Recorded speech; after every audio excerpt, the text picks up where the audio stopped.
Pemerintah memastikan akan menerapkan bea keluar dan windfall tax untuk komoditas nikel. Kebijakan ini disiapkan untuk menutup lonjakan subsidi energi dalam APBN di tengah tekanan geopolitik global. Menteri Keuangan Purbayudi Sadewa menyebut besaran tarif masih dalam tahap perhitungan bersama Kementerian SDM. Selain itu, pemerintah juga menyiapkan insentif bagi industri turunan nikel, khususnya baterai kendaraan listrik, guna mendorong hilirisasi. Tidak hanya untuk penerimaan negara, bea keluar juga ditujukan menekan praktik under invoicing dan ekspor ilegal yang selama ini sulit dikendalikan. Di sisi lain, pelaku industri memproyeksi lonjakan royalti nikel hingga 35 triliun rupiah seiring kenaikan harga global yang menembus $19.000 Amerika per ton.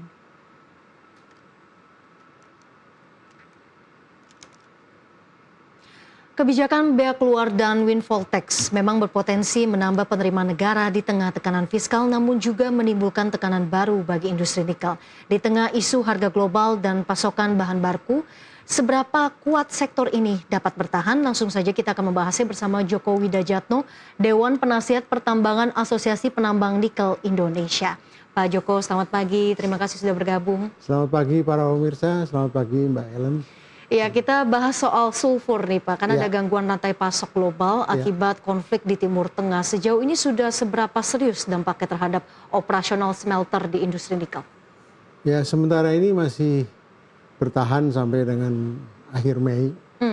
Jadi banyak dari teman-teman sudah mencari sumber-sumber lain yang kira-kira bisa memenuhi permintaan kita. Karena kebutuhan sulfat ini dalam industri high pressure acid leaching sangat banyak. Kalau kita mengolah nikel limonit 1 ton, kita butuh kira-kira 9 ton asam sulfat. Jadi 9 kalinya, jadi 1 ton dicampur dengan asam sulfat, kemudian dipisahkan dengan menggunakan proses leaching tadi. Sehingga kita dapat NaOH dan kobalt. Jadi konfirmasi dulu nih Pak, sampai akhir Mei begitu? Ya. Sampai akhir Mei. Upaya diversifikasi apa yang saat ini sejauh ini juga sedang dilakukan?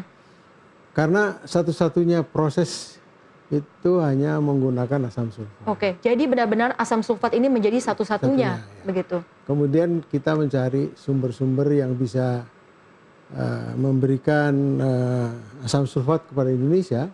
Karena umumnya kayak Cina itu melarang memberikan asam sulfat ke Indonesia karena dia dipakai untuk pupuk, ketahanan pangan. Nah, kita punya program ketahanan pangan dan ketahanan energi. Kita juga kebanyakan sulfat kita mengalir ke dunia industri pupuk. Sehingga kita mencari alternatif lain, yaitu dengan mencoba mencari ke Australia, kemana gitu ya. Kalau Australia masih dekat mungkin kita dapat kesempatan. Tapi kalau Rusia ada tapi jauh, sehingga ya tadi harga yang diperkirakan sudah naik dari 600 sekarang jadi 1.073%. Sehingga biaya produksi juga naik luar biasa. Artinya posisi Indonesia saat ini juga sangat bergantung terhadap import asam tadi ya, sulfur begitu ya. Sulfur. Nah, asam itu sulfat. Asam sulfat. Nah, ini kan juga ada pembatasan dari China, lalu kondisinya juga sampai akhir Mei ini ya. Cukup kritis Pak, berarti artinya ini tinggal kurang lebih 1 bulan. Sudah adakah komunikasi dan juga koordinasi mungkin dengan pemerintah sejauh ini dengan asosiasi? Ya, asosiasi sudah berkoordinasi dan bersinergi dengan kementerian dan lembaga. Dan kemarin sekjen kita sedang mempersiapkan perjalanan ke Filipina, bersama Presiden Prabowo. Mungkin juga di sana ada stok yang masih belum terpakai, bisa kita pindahkan dulu. Di samping itu kita juga sudah berhubungan dengan BKPM, perindustrian dan juga ESDM, induk kami, masing-masing mencoba untuk menyelesaikan. Sebenarnya kita banyak gunung berapi. Kita punya belerang, sulfur ya. Tapi kita tidak punya teknologi untuk mengolahnya. Ini yang perlu kita persiapkan karena ke depan nampaknya kita harus, walaupun menurut ceritanya teman-teman dari teknik kimia, sangat sedikit kemungkinannya untuk mengolah barang hewan kita. Nah, sebenarnya yang bisa memberikan banyak dari industri minyak. Industri minyak kita sementara ini disedot oleh pupuk, kemudian yang kita harapkan juga dari smelter copper dari Freeport dan Aman Mineral yang mudah-mudahan cepat bisa memproduksi asam sulfat, kita tertolong. Tapi dalam waktu sampai akhir Mei ini belum terlihat gitu ya. Oke, sebetulnya apa yang menjadi tantangan utama sehingga kita Indonesia ini kan sebetulnya membutuhkan asam sulfat yang begitu besar, terutama untuk operasional smelter, namun tidak bisa memiliki produksi sendiri begitu di negara kita sendiri? Ya kalau minyak kan sudah terbatas, karena itu adalah hasil samping dari proses pemurnian minyak. Kemudian yang kita lihat lagi dari proses smelter yang ada di copper, di PT Aman dan Freeport. Dan ini mengalami kemunduran karena ya tekanan global dan situasi industri penunjangnya juga, sehingga yang kita harapkan adalah sementara ini kita cepat-cepat membangun teknologi mengolah barang-barang yang ada di sini. Ya, itu yang kita harapkan. Tapi kelemahan kita teknologi mahal. Kemudian sampai hari ini seperti diketahui bahwa penelitian kita belum semaju negara-negara yang lain. Kemudian juga seperti pernah ada pertemuan di sini, Pak Nurdin mengatakan kita bangun teknologi. Saya sudah cerita tahun 80 kerjasama universitas dan industri supaya bangun teknologi. Sampai hari ini nampaknya masih belum bisa berjalan dengan baik. Artinya kita perlu investor juga ya dari global gitu, kerjasama begitu ya untuk bisa mendatangkan teknologi tersebut agar nantinya produksi dari sulfur asam sulfat itu bisa berjalan di tanah air. Nah dengan tadi ya kebutuhan sulfur yang begitu besar, asam sulfat ini juga terganggu. Apakah kondisi ini juga berpotensi dapat mengganggu upaya pemerintah dalam mencapai hilirisasi khususnya di industri nikel? Ya dari HPAL akan mengalami gangguan sedikit. Kemudian ya dari RKF masih berjalan, tapi kan mengalami keterbatasan dari bahan baku juga. Jadi sementara ini nikel mengalami kesukaran dari tekanan global, kemudian juga adanya kesukaran bahan baku untuk nikelnya sendiri karena sudah terbatas. Karena yang bisa diolah adalah nikel kadar rendah, yaitu yang diolah di HPAL. Tapi di HPAL kita mengalami kendala akibat tekanan global, sulfat juga nggak punya. Jadi ini menjadi satu kesatuan yang harus kita selesaikan bersama-sama antara pemerintah dan pengusaha. Selain pasokan, harganya juga naik signifikan ya Pak ya. Nah ini terhadap pelaku industri sudah seberapa banyak nih keluhannya, sudah seberapa signifikan begitu pengaruhnya ke kondisi usaha di industri nikel? Ya sementara ini ada beberapa yang sudah mulai mengurangi pekerjanya, merumahkan dan sebagainya. Ini harapan saya punya pengalaman agak jauh di era tahun 80-an, Margaret Thatcher menutup colliery-nya di Inggris. Itu biaya sosialnya sangat mahal. Nah kalau sekarang kondisi keuangan kita seperti saat ini, kemudian nanti terjadi layoff dari pegawai, tentu biaya sosialnya akan sangat tinggi. Dan itu harus kita jaga bersama-sama dengan pemerintah agar kita bisa tetap berjalan, artinya berkelanjutan tambangnya ya. Nah ini butuh tangan-tangan yang indah dan kesiapan dari pemerintah maupun para pengusaha. Oke, jadi perlu mitigasi risiko secara cepat begitu ya, dan langkah strategis yang dilakukan. Kita akan lanjutkan dialog kita. Pemirsa, Nusantara Economic Update akan kembali sesaat lagi.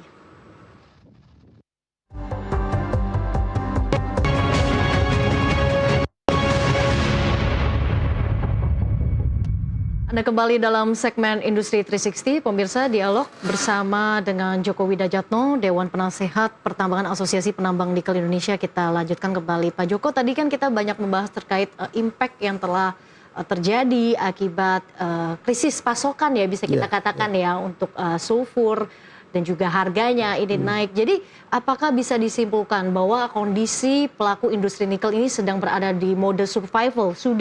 Adakah melakukan pembatasan produksi sejauh ini?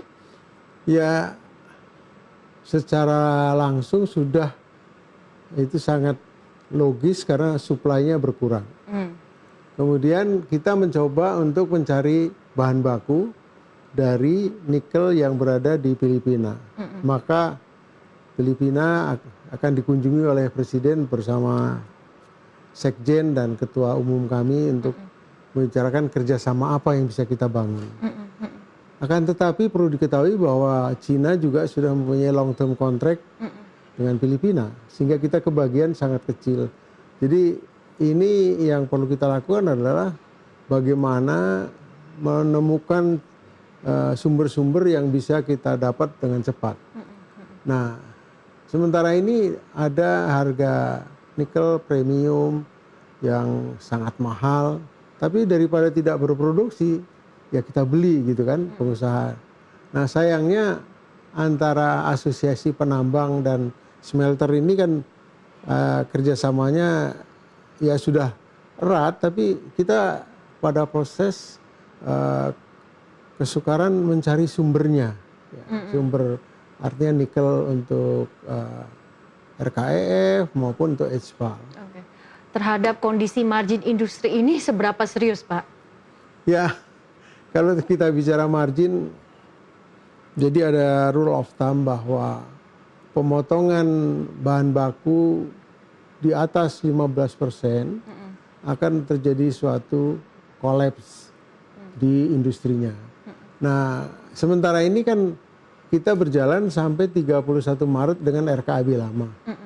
Kemudian dengan RKAB lama ini mungkin masih ada sisa-sisa yang mungkin nanti bulan Juni direvisi RKAB-nya sehingga dia dapat material. Tapi dengan melihat persetujuan yang kemarin, kebutuhan kita sekitar, kalau kita lihat jumlah smelternya itu yang beroperasi 54, kemudian ditambah HPAL itu kira-kira 16, berarti sudah 70 dan itu butuh kira-kira 400-an.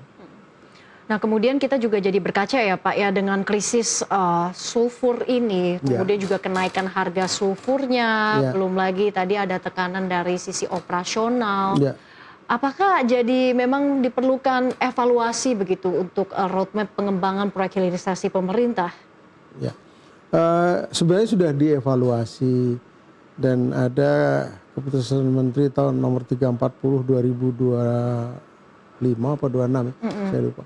Itu membatasi artinya smelter yang RKEF, karena dia makan bahan banyak. Kemudian diwajibkan boleh yang sekarang sedang dibangun boleh lanjut, tidak dimatikan, tapi bukan hanya untuk membuat barang setengah jadi, tapi mengembangkan industri level 2, kayak bikin ya, komponen spare part atau bikin alat-alat kedokteran gitu. Dan itu disatukan dengan smelter yang ada. Oke. Kemudian revisi RKAB ini kita kan juga masih tunggu ya. Untuk RKAB barunya sebentar lagi juga dikabarkan akan rampung. Dari tentu waktu yang kita tunggu ini, apakah juga memberikan sedikit ketidakpastian begitu terkait produksi juga, selain tadi harga sulfur yang juga naik, pasokan sulfur yang juga krisis? Ya, kalau dilihat dari beberapa smelter yang sudah mulai decrease gitu ya, ya sebenarnya sudah mulai mengurangi tenaga kerja, kemudian juga alat-alat tambangnya yang ditambang juga sudah mulai dihentikan karena alat tambang bisa beroperasi kalau ada RKAB. Ini RKAB-nya belum pas sehingga banyak perusahaan-perusahaan penunjang juga menderita ini sebenarnya, bukan hanya smelter. Jadi keadaan sekarang ini sangat dibatasi oleh ya pengaruh yang sistemik sampai ke hulu dan sangat berpengaruh gitu. Jadi dengan kondisi ini apa yang diharapkan dari nantinya revisi RKAB yang baru? Ya paling tidak kita mempunyai, karena tujuan daripada mineral yang ada di negara ini ditujukan untuk industri dalam negeri. Mudah-mudahan kebutuhan industri yang dibangun dari rencana induk industri ini terpenuhi, itu aja. Karena itu adalah tulang punggung kemajuan daripada perekonomian. Kalau itu bisa jalan, ya mestinya koordinasi antara perindustrian. Karena ada dua keadaan yang sangat ya agak mengganggu. di satu sisi smelter ini diberi izin dari perindustrian. Kemudian ada satu sisi lain yang dikaitkan dengan tambang diberikan oleh ESDM. Nah, yang ESDM ini sudah menghitung memperkirakan sumber daya yang terpakai kan. Sedangkan yang di industri ini dia boleh beli dari mana-mana sehingga ditetapkan ada harga yang kita usulkan pada pemerintah dan akhirnya diketok palu, yaitu harga mineral, acuan mineral, yang membuat harga-harga bahan baku untuk industri ini agak naik. Oke, bicara soal harga nikel ini kan juga mengalami kenaikan sejak awal tahun. Meskipun memang harga untuk smelter HPAL-nya ini sulfur nih juga mengalami kenaikan. Jadi ada potensi wacana untuk windfall tax. Apakah menurut Anda hal ini, kebijakan ini relevan dilakukan di tengah kondisi yang penuh dengan ketidakpastian sekarang ini? Ya, kami mendukung program pemerintah prinsip asosiasi. Tapi prinsip yang digunakan untuk membangun windfall tax apa nail down itu adalah prinsip keadilan di dalam berusaha. Jadi kita pegang filosofi Pancasila. Ya. Keadilan sosial bagi semua, baik pengusaha maupun rakyat maupun pegawai gitu. Nah, kalau kita diputuskan itu menurut pemerintah adil, ya kita akan terima. Tapi tentunya pemerintah harus memikirkan bahwa bagian keuntungan pengusaha ini sudah sekitar 64% diambil oleh pemerintah. Kalau terjadi windfall tax berapa yang harus kita nikmati?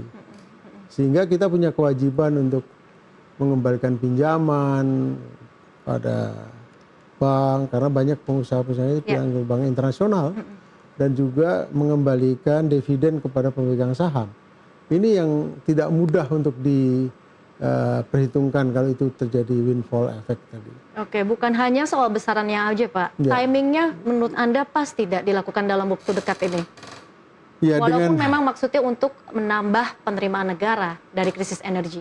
Sebenarnya saya teringat pada ucapan seorang ekonom bahwa penggunaan anggaran belanja harus disesuaikan dengan perencanaan jangka panjang negara ini.